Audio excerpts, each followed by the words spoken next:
Hello. Today I had the day off. So it was a pretty mixed day off in terms of what was done. Let's get into it. When I got up in the morning, I decided to go into the kitchen, get some water. And when I got the water, I decided to get out my phone and find something to listen to while I was eating. I didn't know what I was going to eat yet, so I just tried to find a video to watch before I started eating. The video I came across was the new Digital Foundry video, which was Digital Foundry, Digital Direct. And this video, John Lennerman, Richard Ledbetter, and Oliver McKenzie were talking about some big bullet point news topics in the gaming and technology space. Currently, Microsoft announced a little tease for their next generation platform called Project Helix, which promises to play PC games as well as Xbox games, which pretty much confirms this is essentially just going to be a highly tuned PC device that is going to perform kind of like a console, similar to Steam's Steam Deck, and also their upcoming console, the Steam Machine. This should be interesting, but honestly, it looks like Microsoft's kind of shutting the door on their previous efforts in the space, from the original Xbox all the way to the Series consoles. Since it was a traditional device, it had unique dedicated like APIs designed for it, which I gotta be honest with you, I don't know what an API is. All I know is that Digital Foundry talks about like how they have dedicated APIs for their consoles. So hold on one sec. Let me educate myself really quick. Hey Google, what is an API in a console? We're gonna find out right now. An API, Application Programming Interface, is a set of rules that allows different software programs to communicate and share data with each other. What makes a video game console API different from a PC API? A video game console API is low-level E, providing direct access to specific, standardized hardware to maximize performance. Because every console of the same model has identical components, developers can write highly optimized code without worrying about compatibility. Well, there you go. That apparently it's set of rules in a particular box that is designed to ensure that the game designed for that particular box will look and run at its absolute best. Pretty interesting. But yeah, if they're going down this route, then I don't know if they're even going to have a classically built API for the Helix project. I feel like it's just going to be a gaming PC with an Xbox interface and storefront, but you can apparently sideload other applications. I mean, at that point, might as well just buy your own pre-built PC. It would probably, get one for a better deal that runs things much quicker, unless Microsoft intends on having Project Helix continuously updated year on year like the PCs always do. I mean, isn't the whole appeal of a console is that it's the affordable option for people who are interested in gaming, but they don't want to go through the headache of having to, set up a dedicated device and having to download a whole bunch of different drivers and continuously update? The whole thing with the consoles, it's supposed to be a seamless experience. Maybe that's what they're going to lean on for the marketing for this thing. The Helix console's going to be like a PC, but it's going to have the ease of use and quickness of immediacy of a console like interface and experience. I mean, they gotta find some way to make this thing seem interesting, because right now it just seems like they're, scrambling for ideas. I don't know. But the thing is, we do need competition. I'm not one of those people who says, yeah, Xbox is dead, Sony and Nintendo forever. Because we need competition to keep things interesting and affordable for the end customer. If there's only like a few big console head honchos in town, it means that those companies have less of an incentive to do even better with like their new hardware, which means that they're going to become complacent with where they're at, which means they're not going to really try as hard, which means that their user base is going to get kind of bored, which means that they're going to start losing money, which means they're going to start raising prices on all their things. So as you can see, competition forces not only better prices and better, options, it also increases quality products at the end, because it forces each company to realize they need to put out something really good in order to keep their user base engaged and excited about what's coming next. At least that's how it originally was supposed to be. Maybe things have changed significantly since then, and what we think of a console is no longer relevant anymore. I don't know. It's interesting. Well, anywho, then they just talked about other things. The last thing I heard them talk about was John Lennerman and Richard Ledbetter's experience with the new Bungie game that recently got released, their first brand new game since Destiny 2, an extraction shooter called Marathon, which apparently is based on a game called Marathon that Bungie themselves created before Halo back in like the mid to late 90s. And oddly enough, Marathon was actually available on Apple's one and only device that they released that was dedicated for gaming, called the Apple Pippin. Not exactly sure what they were thinking with that device. It was clearly like something that didn't really have a lot of care or effort put in to make sure it would be something people would want to come back to. It was clearly just something put together and thrown together for a brief stint in time. I think it was made during the time when Apple's CEO or head honcho Steve Jobs was kicked out of his own company, and Apple was scrambling for like leadership or decisions, and they were making some weird short-term poor decision making throughout that era of the company. And so they pretty much were forced to bring back Steve Jobs to get things back on track.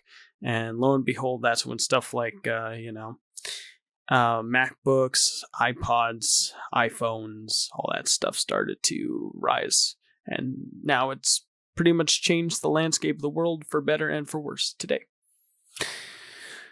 But anywho, Marathon on PlayStation 5, and I think it's also available on like Xbox and PC. This is interesting, little looking game. I mean, I've never really been a Bungie player. I know some people who are huge Bungie players, and I was never really a multiplayer, online only extraction shooting kind of guy. But the way this game looks definitely is interesting. Like the art style, it's very neon, very like sci-fi, steam or cyberpunk-esque. But it's got that Bungie flair that I see with like all their other projects like Destiny and the early Halo games. So it certainly definitely has a unique look and vibe about it that I think is appreciable. Will I ever touch this game? I don't know. I haven't really been a huge Bungie guy, and I don't know if I'm ever going to start. I mean, if I were to start being a Bungie guy, I'd probably just start with the first 4 Halo games they made. Like, Halo 1, 2, 3, and I think their fourth one was like Halo Reach, I think. Yeah, but I don't know. Moving along. Oh, and there was one more subject they covered I almost forgot to talk about, and that's that apparently Sony, this isn't fully confirmed, but apparently Sony is going to stop releasing their single player games on PC. They will still release multiplayer games like Marathon, like Helldivers on PC because the more players in the player base, the better, because it keeps the game active and alive. But when it comes to the games that only one person can really play, like your God of Wars, your Wolverines, your Spider-Mans, apparently Sony wants to make those console exclusive again. They want to bring back the console wars, essentially. And the reason they gave when they made this decision was that apparently their their single player games that were ported from their PS5 to the PC weren't selling as well as they had hoped. I mean, honestly, there's many reasons for that. Reason number one, you give the console a 1-year exclusivity window, which means that anyone who would have been interested in playing the game has already played the game, and anyone who would have wanted to play it back when it launched probably lost interest and already was all into playing something else. And so by the time it finally showed up, their interest for it wasn't as high as when it was brand new. So you're very likely going to not see as many sales. Number two, so the port jobs, a lot of them were mixed bags. Some were really good, like anything from Nixie's was apparently exceptional. They're a porting studio that's done work like for stuff like Insomniac games like Ratchet and Clank Rift Apart and Spider-Man. But then you have some mixed bags that are like, whoa, what's going on here? Like stuff like The Last of Us Part 1. That one was really rough looking. I think there was a few more. Like I heard Spider-Man 2 had some like a less than ideal port drop at launch. And first impressions are everything. And if you don't have a game ready to go when it's like releasing, then what are you doing? So yeah, that's kind of a shame. But they apparently, from what I heard, like in the podcast, I think they said that Sony made like a reported $2.8 billion for PC game sales anyways. And I don't know if that includes their single player games or if it includes like their multiplayer games or if it's both. But assuming it's both, and maybe the single player games are half that, that's a lot of money they're leaving off the table. All for the sake of bolstering the PlayStation 5 and 5 Pro economy. I mean, I guess in order to get people to feel like they have a reason to own your console beyond the fact of it's just a console has that ease of use and simplicity that makes it easy to simply just start a game and get into it, which is why I think a lot of people play on console. Making it so a game can only be played on that device, I mean, sure, it does significantly increase the value of that device because now this is the only way I could play this particular game. But at the same time, it gives the consumer less options, and the game's longevity could be and potential profit could be stunted because there's less avenues of revenue.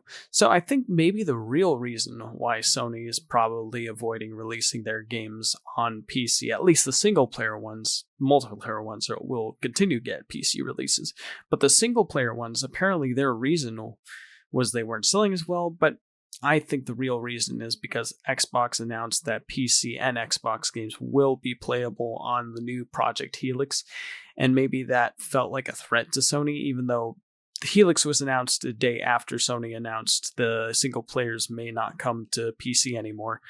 But I feel like the rumors had been going around for Project Helix for a long time. So maybe Sony heard like, oh shoot, you mean you can play what was our exclusives on Xbox now? Something we were never intending on doing in the first place? We can't have that. We're going to keep ours truly exclusive. What do you think of that, Microsoft? And yeah, so now they're making a decision that they probably think will make the console have a higher value. But I don't know. I feel like you should, at the end of the day, if you stunt a consumer's options, then it just seems like, I don't know, it just seems like a bad idea to me. Options is a good thing. Moving along, when I was done watching that update video on the gaming industry and eating some Girl Scout cookies, the Thin Mint ones, yesterday was the last day to get them, and having some coffee, I decided I was getting quite hungry, so I reheated a piece of the pizza we made about 2 days ago in in a pan. I put a pan on medium-low heat. I put a cover on it that covered it from rim to rim, and then I gave it 3 minutes before putting a dash of water on it so the water could boil up and turn into steam, further heating up the inside of that pan. And then I put a piece of our homemade pizza on that pan, and then I set a timer for like 5 minutes because it was a big piece of pizza.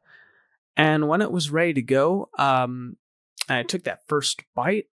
Oh, this was the best pizza I've had ever, bar none. Probably better than Pizza Mania. I don't say that lightly because I love Pizza Mania pizza, but this was just on another level. And I think the biggest reason why has a lot to do with the fact that the sauce we made for it, specifically the anchovy onion sauce, along with the, tomato sauce for the pizza, was given the time to properly mature and unleash its flavonoids by like essentially marinating inside the pizza for like 2 days. And so when it was reheated to perfection, might I add, with my heating method, it knocked my taste buds out of the park. It was absolutely incredible. I loved it. And in fact, my sister wasn't interested in eating leftover pizza, but when she took a bite of mine, she thought it was so good that she decided to try my method of heating it with her piece of pizza in the fridge as well. And so when our pizzas were heated through and we enjoyed them with the perfectly crispy crust at the bottom and the perfectly melted, flavorful toppings on top, with a nice tender bite in the middle, we decided to watch an episode of the TV series Pushing Up Daisies on TV. So we pushed it up. See what I did there? And I got some of my Cheetos, hot Cheetos, the naked ones that they're starting to sell now, put them with my pizza. And my sister got me a Diet Pepsi, and she got herself a Diet Pepsi, and we sat and we watched this latest episode. And let me say that it was a lot of fun. I really enjoyed this one. It was a really unique episode. It was about like a guy who was like a dog, who owned a dog breeding company, I think. Or no, he didn't own the breeding company. He was like a dog trainer, I think, but he also believed in the ability to have multiple wives. So he had like 5 different wives. And apparently like he died, and at first it looks like he was taken out by the chest with a sharp object, but it turns out that it was just an accident.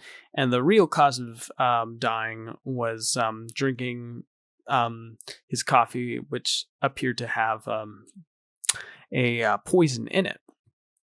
So our main characters do a little investigation where they interview each of the wives. They try to figure out what's going on, why he had his coffee poisoned? What are the deeper conspiracies here? And there's lots of twists and turns in this episode. It would be a shame if I mentioned them all, so I'm not going to. I'm just going to say I found this one very enjoyable. And if you haven't watched Pushing Up Daisies and you want a good little mystery romp, which honestly, almost every episode in this show is a good mystery romp, then I think you will enjoy this one quite a bit. It was really fun. I liked the whole ending, what they do with a certain character at the end to reveal the truth. I thought that was a unique approach. And that's about all I will say about it. Check it out. After we were done watching that, my mom had arrived and we greeted her. She said that she wanted help breaking down cardboard boxes, putting them on some doors that had glass, so that way the people who take out the trash would take it in, because apparently they want our doors to be covered in cardboard to ensure that they will be taken. So we broke down some cardboard, but then my sister let my mom know that we needed to do some recycling. So my mom was like, all right. So we did our recycling. I did mine. My sister did hers. We went off to the recycling area. We turned our cans and bottles in. We got a pretty good profit. And then we drove off. When we eventually arrived back home, we finished off the cardboard by having the cardboard stapled on the doors, brought them up to the front, and then after that, I hooked up some batteries on a charger so they could charge. So tomorrow I can mow the back lawn and the front lawn. After that, I felt like I wanted some me time, so I said goodbye to my sister, my mom, told them I love them, and that I will be returning, but I will be on a half-hour walk. So I went on a half-hour walk, and on my half-hour walk, I was talking through ideas and how to have a better scheduled wake-up routine, better going-to-sleep routine with Google's Gemini. The cool thing was I didn't have to hold my phone up all the time to ask questions. I just needed to say, hey, Google, and then I'd continue my phone respond to that.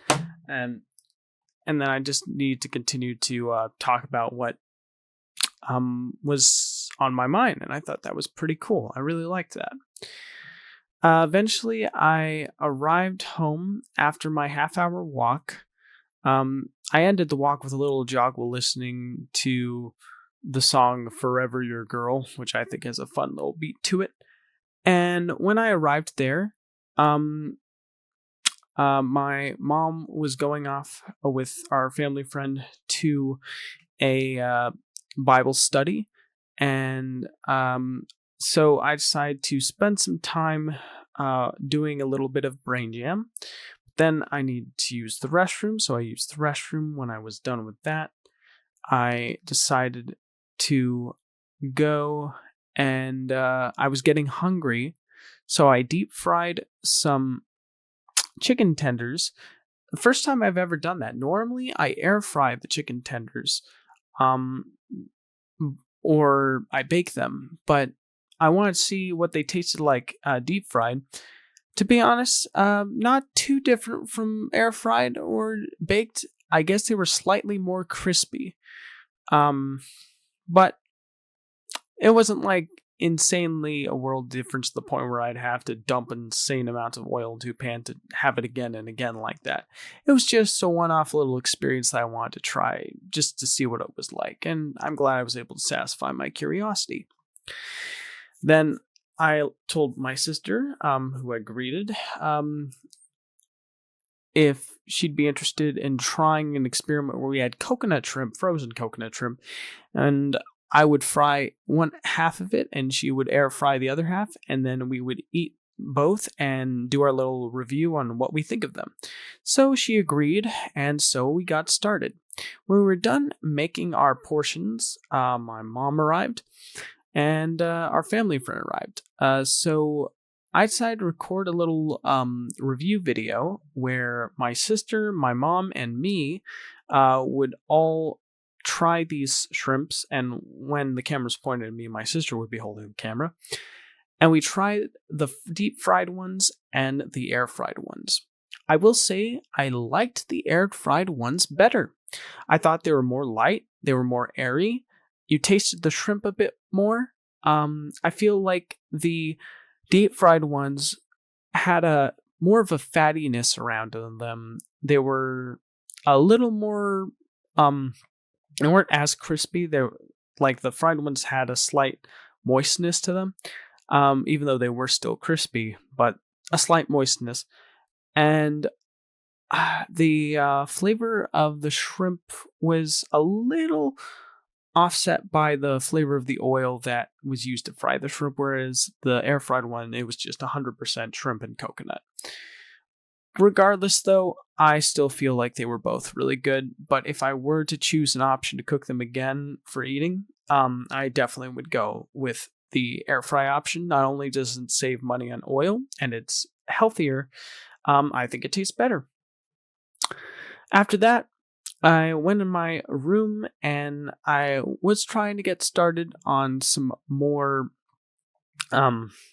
brain jam, but then I kind of got sidetracked into doing like research into the whole like UAP phenomenon. Like I found a video from the YouTube channel lately where like a guy was talking about like a being that was discovered like in the snow by like some dudes.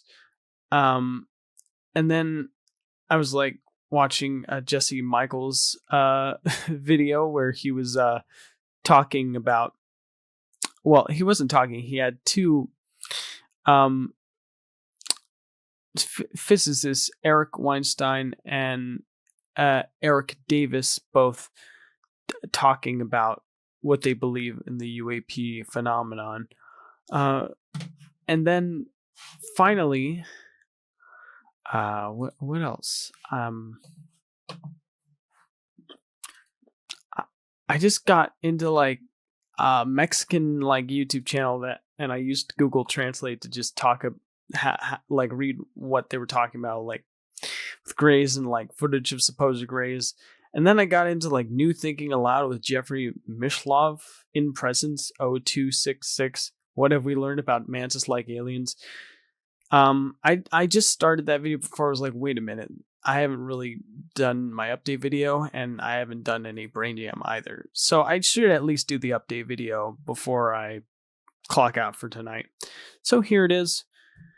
Tomorrow, me, my mom, my sister, and our family friend will be going to the theater to watch the new Pixar film Hoppers. And I will be having that day off. I'll also be taking my sister to help her get some errands done. And I'm hoping, no, I will get some brain jam done tomorrow. I got a teensy bit done today, but really not as much as I should have. And no drawing practice today either, I'm afraid to admit. Tomorrow's the day I get back on track with that. I believe I've been given all this free time for these my 3 days off, 1 day down, 2 more to go for a reason, and that's to catch up on the things that I said I was going to do, but I still have yet to catch up on, and I'm going to catch up on it tomorrow. Well, that's going to do it for now. Thank you for tuning in. I very much appreciate it. I'm going to do some quick editing with this video sound, and then I'm going to go to bed. Thank you for tuning in, and I'll see you in the next video. Goodbye.